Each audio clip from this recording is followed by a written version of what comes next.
नमस्कार मेरे प्यारे दोस्तों, इस वीडियो में नवोदय विद्यालय क्लास 6 जो 2027 में पेपर आने वाला है, प्रीवियस ईयर क्वेश्चन को सॉल्व कर रहे हैं और ऐसा क्वेश्चन आएगा ही आएगा। तो इससे पहले का वीडियो नहीं देखे हो, उस वीडियो में क्वेश्चन नंबर 1 से लेकर, क्योंकि हम लोग सीरियल वाइज सॉल्व कर रहे हैं, है ना। टोटल इसका मैथ्स का 20 क्वेश्चन है, जैसे सीरियल वाइज 1 2 3 4 ऐसे करके सॉल्व कर रहे हैं, है ना। तो प्रीवियस जो वीडियो है आप जरूर देख लेना, उसमें क्वेश्चन नंबर 1 से लेकर क्वेश्चन नंबर 10 तक बहुत ही सरल तरीके से सॉल्व किया गया है। डिस्क्रिप्शन में उसका लिंक है, जरूर देखना। तो देखो, इस वीडियो में क्वेश्चन नंबर 11 से शुरू करेंगे, मतलब 51 से शुरू करेंगे। 51 से शुरू करेंगे तो आपके सामने कुछ इस प्रकार प्रश्न देखने को मिलेगा, है ना। तो देखो, इस टाइप का प्रश्न है, इस टाइप का क्वेश्चन है, प्रश्न है ना।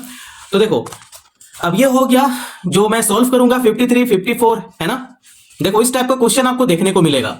तो आज की इस वीडियो में हम लोग पूरा कंप्लीट क्वेश्चन नंबर 60 तक, मतलब 20 जो लास्ट क्वेश्चन है, जो सीरियल वाइज से अगर चलेंगे तो 20 क्वेश्चन है ये, है ना। तो हम लोग यहां तक पूरा कंप्लीट सॉल्व करेंगे, तो आप इस वीडियो पे पूरे बने रहो, तभी समझ में आएगा। तो क्वेश्चन को सॉल्व करेंगे, वो क्वेश्चन ये है 51 है और ये 11वां नंबर है ना। तो क्वेश्चन है 0.238 is equal to the fraction, है ना। 0.23 का हम लोग को क्या निकालना है, फ्रैक्शन में निकालना है। देखो, इस टाइप का फ्रैक्शन दिया गया है। अब इसे हम लोग चेक करेंगे कि कौन सा ऑप्शन सही है। तो चलिए, अब हम लोग यहां पे डेसिमल दिया गया है, हम लोग का सामने डेसिमल है। अब इसका हेल्प से हम लोग को फ्रैक्शन निकालना है। तो देखो, अब हम लोग फ्रैक्शन इसे कैसे निकालेंगे। तो पहले क्या करेंगे कि 0.238 जो लिखा हुआ है, अब क्या करेंगे कि ये वाला दशमलव को हटाएंगे तो यहां नीचे क्या हो जाएगा, 1000 हो जाएगा, है ना। अब आपको पता है कि ये क्या है, ये भी इवन नंबर है और ये भी क्या है, इवन नंबर है। 1 है तो क्या हो गया, इवन नंबर हो गया, सम संख्या हो गया। अब इसे क्या करेंगे कि 2 से कैंसिल करते हैं। तो चलो, इसे 2 से कैंसिल करेंगे तो ये हो जाएगा 2 एकम 2 और ये हो जाएगा 2 एकम 2 और यहां 3 था तो 1 यहां पे आ जाएगा तो 18 हो जाएगा। तो 2 9 18, है ना, 2 9 18। अब इसे भी 2 से कैंसिल करेंगे तो ये हो जाएगा 2 5 10 और ये 0 और ये 0 फिर से उतर गया, है ना। तो आप देख सकते हैं इसमें कौन सा ऑप्शन सही है। तो ऑप्शन यहां पे कौन सा सही है, पहले ये बताओ, ठीक है। क्वेश्चन नंबर 51 को सॉल्व किए हैं, क्वेश्चन नंबर 11 को सॉल्व किए, जो सीरियल वाइज से चल रहे हैं। तो क्वेश्चन नंबर 11 ये हुआ। इसका करेक्ट ऑप्शन कौन सा है, तो करेक्ट ऑप्शन ये है, ऑप्शन नंबर 1, है ना। ऑप्शन नंबर ए जो है वो बिल्कुल सही है। 119 बट्टे में क्या है, 500। तो इसका आंसर कितना आया, 119 बट्टे में 500, है ना। इसे हम लोग यहां पे लिख लेंगे, 119 बट्टे में क्या हो जाएगा, 500 हो जाएगा और यही क्या है, आंसर है, ठीक है। आइए अब क्वेश्चन नंबर 12 को भी बहुत ही आसान तरीके से सॉल्व करेंगे। तो आपके सामने क्वेश्चन कुछ इस प्रकार है, there were 500 eggs in a box, 3 बट्टे में 25 of them broke and 1/5 of the total are to be kept from the guest, the number of eggs which can be used is. आपको ये नहीं समझ में आया, है ना। तो इस वीडियो में इंग्लिश और हिंदी दोनों में बताऊंगा, ठीक है। तो देखो, इसका मतलब क्या था, आप यहां पे सिंपल सा समझो। चलो, इसका मतलब मैं यहां पे लिख दूं क्या, चलो लिख देता हूं, ठीक है। इसका मतलब यह है कि एक डिब्बा या चाहे डिब्बे, है ना, एक डिब्बे में 500 अंडे थे, 500 अंडे थे। उनमें से 3 बट्टे में 25 टूट गया और कुल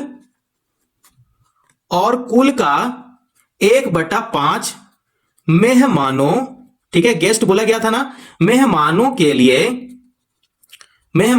लिए रखा, ठीक है, मेहमानों के लिए रखा जमा है। उपयोग हम लोग को अब बताना है कि इसमें से कितना अंडा जो है उपयोग करने लायक है ना। इसमें से कितना अंडा होगा जो हम लोग उसे उपयोग करेंगे, ठीक है। तो उपयोग किए जा सकने वाले अंडों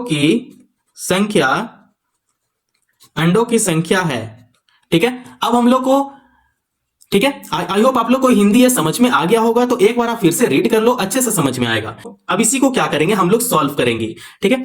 तो ब्रोकन एग यहां पे लिखेंगे, ब्रोकन एग, ये आपका क्वेश्चन था, ठीक है। ताकि ये जो इंग्लिश में क्वेश्चन दिया गया है, इंग्लिश में क्वेश्चन अगर आप लोग को नहीं समझ में आया तो इसीलिए मैं ट्रांसलेट कर दिया हिंदी में, है ना। तो अब आप इसे समझ जाओ, ब्रोकन एग मतलब टूटा अंडा, ठीक है। कितना अंडा टूट गया, तो यहां पे लिखेंगे 3 बट्टे में 25, कितना में से, तो 500 में से, ऑफ 500, ठीक है। तो यहां पे सॉल्व करेंगे, 500 भाग 25 करेंगे तो इसे भाग देते हैं तो ये हो जाएगा 20 टाइम में कैंसिल हो जा रहा है 500, है ना। अब यहां पे लिखेंगे 20 कि ये जो 20 आया है उसको फिर क्या करेंगे 3 से गुना कर देंगे। तो यहां पे 20 लिखेंगे फिर 3 से गुना करेंगे तो ये हो जाएगा 60, है ना। अब आपको क्या करना है कि कितना अंडा बच गया, है ना। अब आपके सामने है उपयोग किए जा सकने वाले कितना अंडा है ना। तो यहां पे लिखेंगे कितना अंडा बच गया, लेफ्ट एग्स 500 माइनस 60 करेंगे तो 440 अंडा क्या हो गया, बच गया, है ना। और मेहमानों के लिए 1/5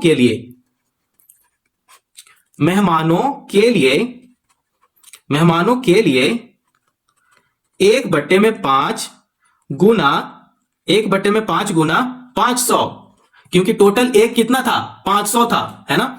अब हम लोग इसे सॉल्व करेंगे तो ये 5 से इस 500 को कैंसिल करेंगे तो ये 100 टाइम में कैंसिल हो जाएगा। तो यहां पे कितना निकला, 100 निकला। तो अभी भी आंसर इसका करेक्ट नहीं है। अब आपको क्या करना है कि इसमें से उपयोग करने वाले और कितने अंडे हैं, ठीक है, यूजेबल एग, ठीक है, यहां पे लिखेंगे यूजेबल एग्स, यूज किए जाने वाला और कितना अंडा बचा है। तो यहां पे जो 440 आया है तो यहां 440 करेंगे, माइनस करेंगे, और ये 100 आया है तो यहां से 100 यहां पे लिख देंगे, यहां से 100 यहां लिख देंगे।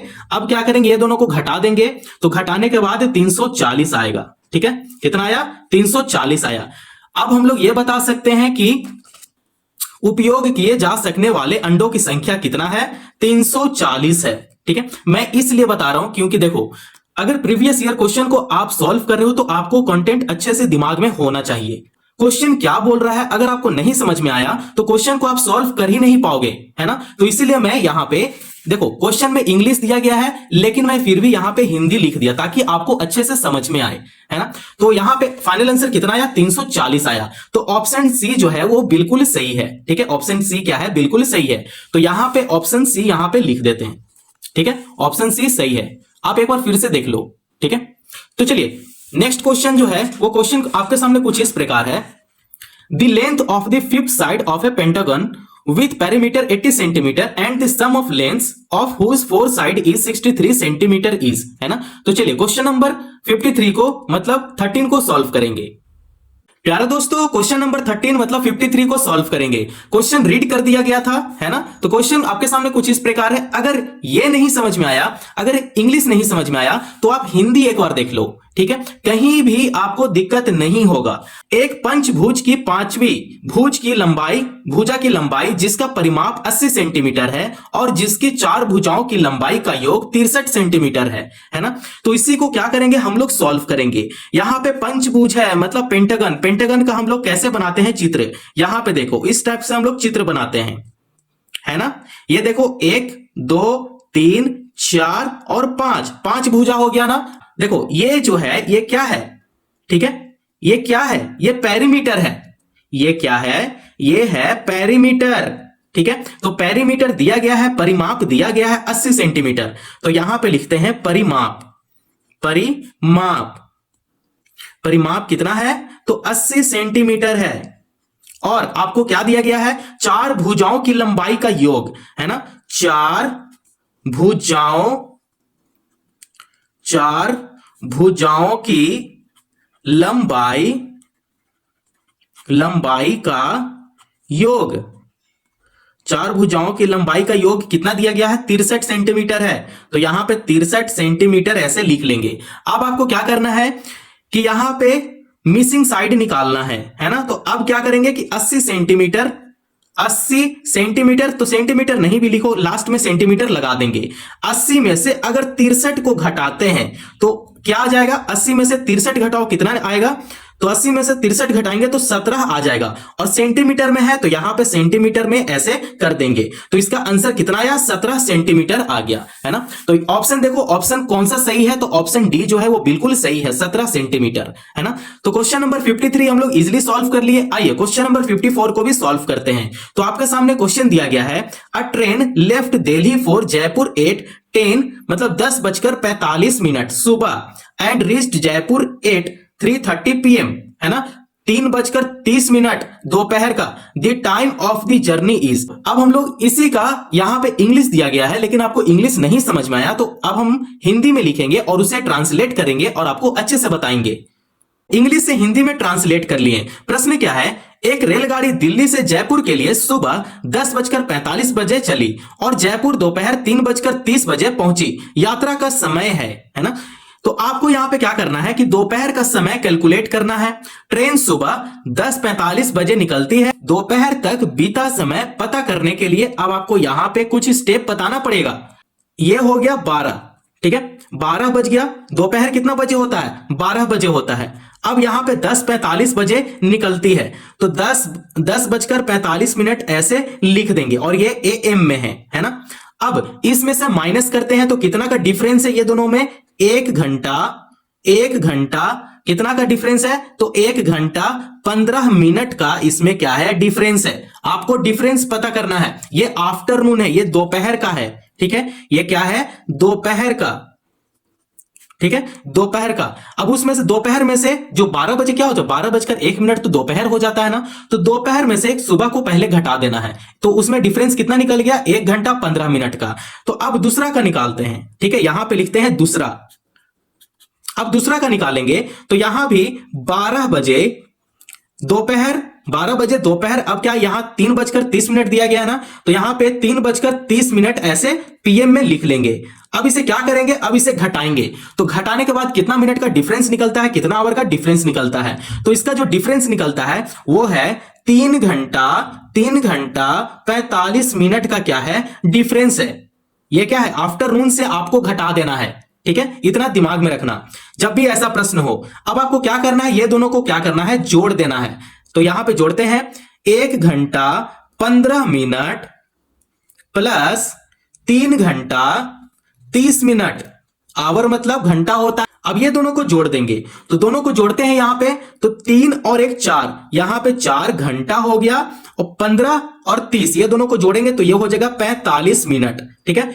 तो 4 घंटा 45 मिनट क्या आ गया, इसका आंसर आ गया। तो आप देख सकते हो। तो आप ऑप्शन में देखो इसका ऑप्शन कौन सा सही है, तो ऑप्शन बी बिल्कुल सही है। बी में क्या है, 4 घंटा 45 मिनट। तो आप इस तरीके से प्रश्न को इजिली सॉल्व कर सकते हो। तो देखो क्वेश्चन नंबर 55 क्या है, मतलब 15 क्या है, a fruit seller bought apples for ₹1500 and spent ₹100 in bringing the apples to his shop. He sold this apple for a total of ₹2236. How much profit did he earn? है ना।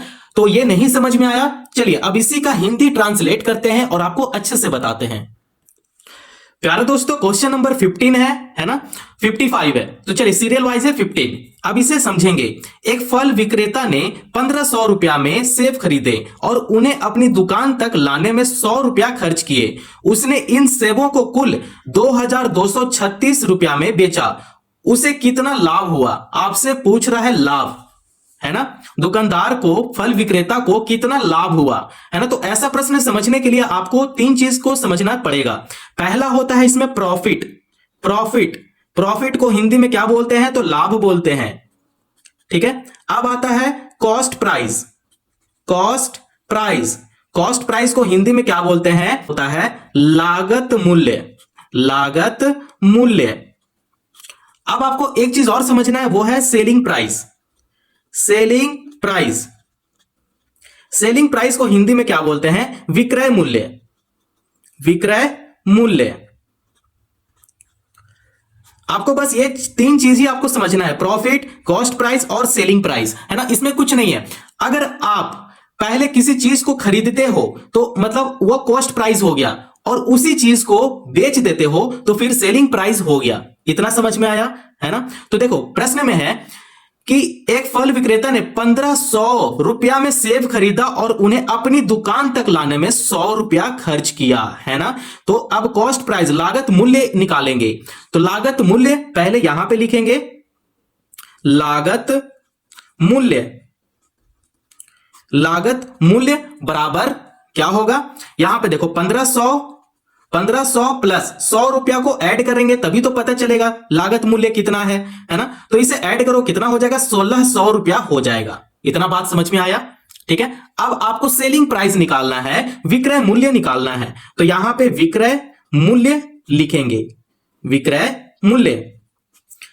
अब कितना रुपया में उसको बेचा है ना। तो देखो उसने इन सेबों को कुल 2236 रुपया में बेच दिया है। तो यहां पे 2236 रुपया लिखेंगे यहां पे। इतना बात समझ में आया? आगे बढ़े तो चलो, अब आपको क्या करना है कि प्रॉफिट निकालना है, मतलब आपसे लाभ पूछ रहा है वो कि उसे कितना लाभ हुआ, है ना। तो आपसे लाभ पूछा है, तो लाभ निकालने के लिए एक फॉर्मूला होता है, लाभ बराबर विक्रय मूल्य, लाभ बराबर विक्रय मूल्य माइनस लागत मूल्य, लागत मूल्य। ठीक है, यह फॉर्मूला है और यह बहुत ही ज्यादा इंपॉर्टेंट फॉर्मूला है। अगर आप ऐसे प्रश्न को सॉल्व करना चाहते हो तो आपको यह फॉर्मूला आना चाहिए, लाभ का फॉर्मूला आना चाहिए, तभी तो आप निकाल पाओगे, है ना। तो इस फॉर्मूला को याद जरूर कर लेना। विक्रय मूल्य यहां पे लिखा गया है, कितना है 2236 है, माइनस करेंगे लागत मूल्य कितना निकला 1600 निकला, तो यहां 1600 लिख देंगे। अब इसे घटाते हैं, तो घटाने के बाद आंसर कितना आ रहा है 636 आ रहा है। तो इसका आंसर कितना आया 636। अब आपको यहां पे ऑप्शन देखना है, इसका ऑप्शन कौन सा सही है। तो देखो यहां पे ऑप्शन बी जो है वो बिल्कुल सही है। ठीक है, तो आप ऐसे प्रश्न को बहुत ही इजी तरीके से आप समझकर सॉल्व करें। तो आइए क्वेश्चन नंबर 56 है, मतलब 16 है। The missing number in the given expression इतना दिया गया है ना। प्यारे दोस्तों क्वेश्चन कुछ इस प्रकार है ना। तो देखो क्वेश्चन आपके सामने इस प्रकार दिया गया है ना। तो उसी को क्या किए यहां पे लिख लिए। अब इसको सॉल्व करते हैं। तो आपको कुछ नहीं करना है, पहले ये जो 86 है उससे पहले माइनस है, तो दोनों को क्या करेंगे पहले ऐड कर देंगे। माइनस माइनस क्या होता है प्लस होता है, आपको बाद में बताएंगे, फिर माइनस का साइन बाद में लगेगा इसका। ठीक है, पहले से क्या करेंगे ऐड करेंगे। ऐड करने के बाद 172 ऐसे आ रहा है। अब आपको क्या करना है कि ये जो आगे का जो संख्या दिया गया है इस संख्या को यहां पे लिख लेंगे 5 8 3 9 4 को। ठीक है, अब क्या करेंगे माइनस करेंगे। ठीक है, यहां पे 172 आया है तो यहां पे 172 ऐसे कर लेंगे। अब इसे क्या करेंगे, अब इसे घटाएंगे। घटाने के बाद 5 8 और 222 आएगा, 5 8 222। अब आपको क्या करना है, देखो ये जो 86 है इक्वल टू का तरफ आएगा तो ये भाग में हो जाएगा।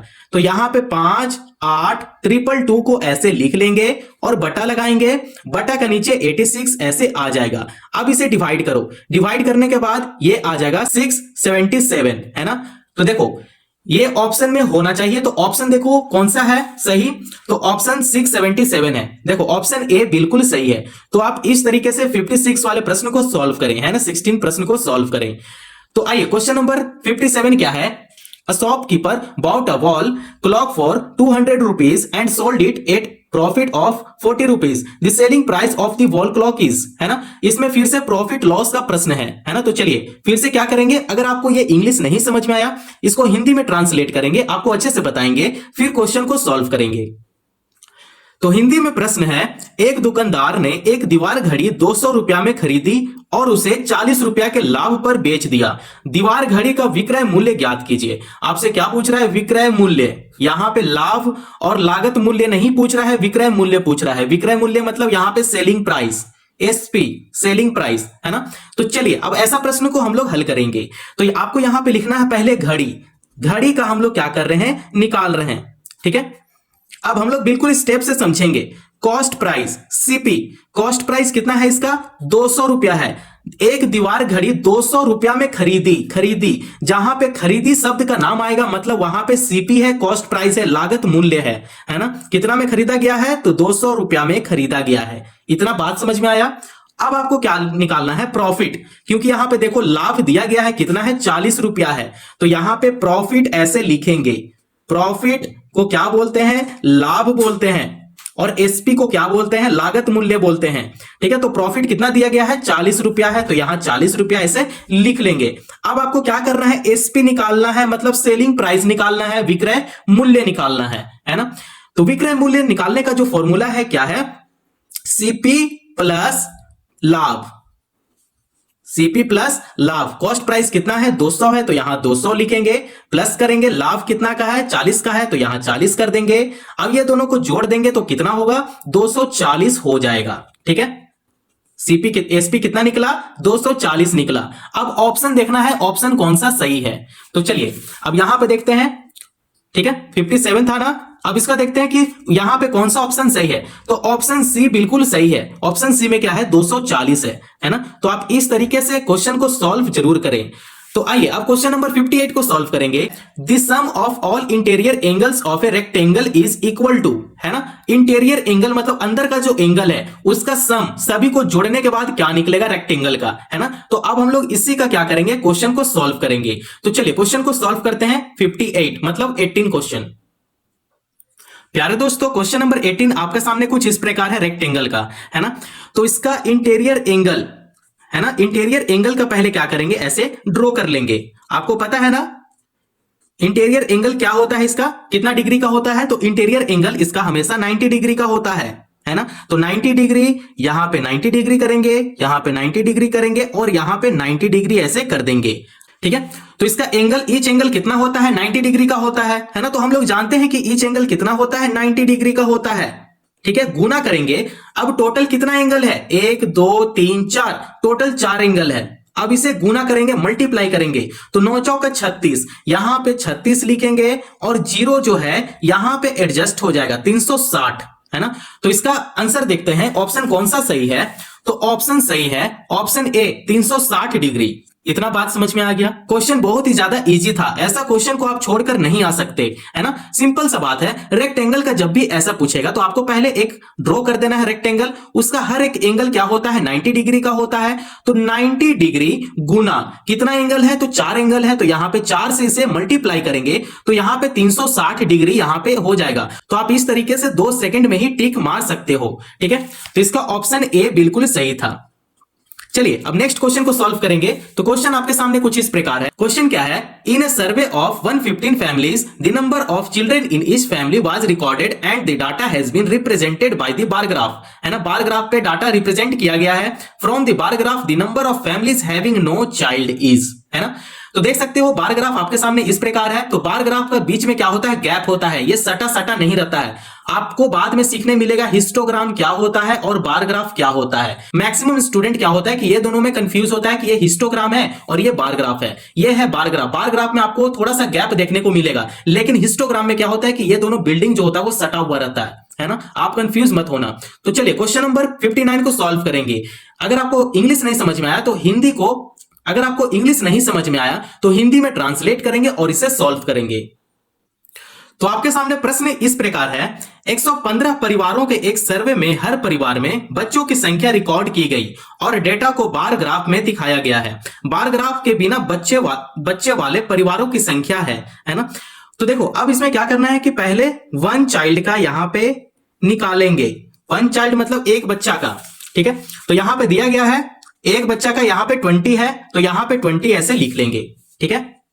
अब निकालेंगे सेकंड चाइल्ड का निकालेंगे। तो सेकंड चाइल्ड का यहां पे दिया गया है कितना है, 30 है। तो यहां पे सेकंड चाइल्ड का यहां पे 30 ऐसे लिख लेंगे। आइए अब थर्ड चाइल्ड का भी दिया गया है। तो थर्ड चाइल्ड का कितना है, यहां पे 35 है। तो यहां पे 35 ऐसे लिख लेंगे, है ना। और यहां पे फोर्थ चाइल्ड का भी दिया गया है। तो फोर्थ चाइल्ड आप यहां पे देखो बार ग्राफ में सबसे छोटा ये है फोर्थ चाइल्ड का, कितना दिया गया है, 5 दिया गया है। तो यहां पे 5 ऐसे लिख लेंगे। अब आपको क्या करना है कि इन सभी को क्या कर देना है, ऐड कर देना है, जोड़ देना है, ठीक है। 5 को यहां पे लिख दिए थे, सॉरी आपको क्या करना है कि यहां पे लिखना है 5 को, ठीक है। तो 5 कितना हो गया, 10 हो गया। तो यहां पे 10 लिखेंगे, 10 का 0 लिखेंगे और हासिल 1 यहां पे हो जाएगा, ठीक है। 3 3 6, 6 और 2 8, 8 और 1 9, यहां पे टोटल इसको किया तो कितना आ गया, 90 आ गया, है ना। अब आपको क्या करना है कि 115 परिवारों का निकालना है। तो 115 यहां पे लिखेंगे। अब माइनस करेंगे, ये जो 90 आया है 90 को यहां पे लिख देंगे। अब आपको इसको घटा देना है। तो इसको घटाने के बाद कितना आंसर आएगा, 25 आएगा, ठीक है, 25 आएगा। तो ऑप्शन हमारा कौन सा सही है, तो ऑप्शन सी जो है वो बिल्कुल सही है। तो आप देख सकते हो ऑप्शन सी में क्या है, 25 है। मैं उम्मीद करता हूं कि आपको क्वेश्चन नंबर 59 समझ में आ गया होगा, 19 समझ में आ गया होगा, ठीक है। तो लास्ट प्रश्न को आप सॉल्व करते हैं। लास्ट क्वेश्चन क्या है, a complete angle is equal to, है ना। अब इसको हम लोग समझेंगे और इसे सॉल्व करेंगे। अब कंप्लीट एंगल का क्वेश्चन है। तो अब बताओ वन राइट एंगल, ठीक है, कितना डिग्री का होता है? तो 90 डिग्री का होता है। ठीक है, अगर मैं इसका कंप्लीट एंगल आपसे पूछूं, कंप्लीट एंगल, कंप्लीट एंगल बताओ, तो कंप्लीट एंगल ऐसे बताओगे। ठीक है, जैसे यहां पे देखो ये हो गया 90 डिग्री, 90 डिग्री देखो हमेशा ऐसे इस टाइप से एंगल को हम लोग 90 डिग्री में बोलते हैं। इसका कंप्लीट एंगल अगर मैं करूं तो कंप्लीट एंगल कुछ इस प्रकार बनेगा, है ना। ठीक है, इस प्रकार कंप्लीट एंगल इसे बोलेंगे। तो कंप्लीट एंगल में 4 एंगल ऐसे 90 डिग्री का बन जाएगा, यहां पे 90 डिग्री, यहां पे 90 डिग्री और यहां पे 90 डिग्री ऐसे हो जाएगा। तो अब बताओ कि ये टोटल अगर मैं इसे जोड़ दूं, 90 degree plus 90 degree plus 90 degree plus 90 degree, अगर चारों को अगर मैं जोड़ दूं तो कितना हो जाएगा? 360 डिग्री ऐसे हो जाएगा। अब आपको क्या करना है कि 360 बट्टे में कर देना है 1 राइट एंगल, कितना है? 90 डिग्री है, तो यहां पे 90 डिग्री ऐसे कर देंगे। अब इसे कैंसिल करेंगे तो यहां पे क्या आ गया? 4 आ गया, 4 टाइम में कैंसिल हो गया, तो यहां पे 4 राइट एंगल यहां पे आ जाएगा, 4 राइट एंगल यहां पे ऐसे लिख लेंगे। ठीक है, आई होप आप लोग को यह वाला क्वेश्चन समझ में आ गया होगा। तो अब बताओ ऑप्शन कौन सा सही है? तो ऑप्शन डी बिल्कुल सही है, 4 राइट एंगल आ गया, है ना। तो आई होप आप लोग को क्वेश्चन नंबर 1 से लेकर 20 तक बहुत ही इजी तरीके से समझ में आ गया होगा। हम लोग इससे पहले भी क्वेश्चन नंबर 1 से लेकर 10 तक सॉल्व कर लिए हैं। आप अगर वीडियो नहीं देखो, डिस्क्रिप्शन में उसका लिंक दिया गया है, आप जरूर देख लेना। ठीक है, तो चलो इस वीडियो में इतना ही रहने देता हूं। यहां तक अगर वीडियो पसंद आया हो तो चैनल को जरूर सब्सक्राइब करो और दूसरों को भी शेयर करो। धन्यवाद।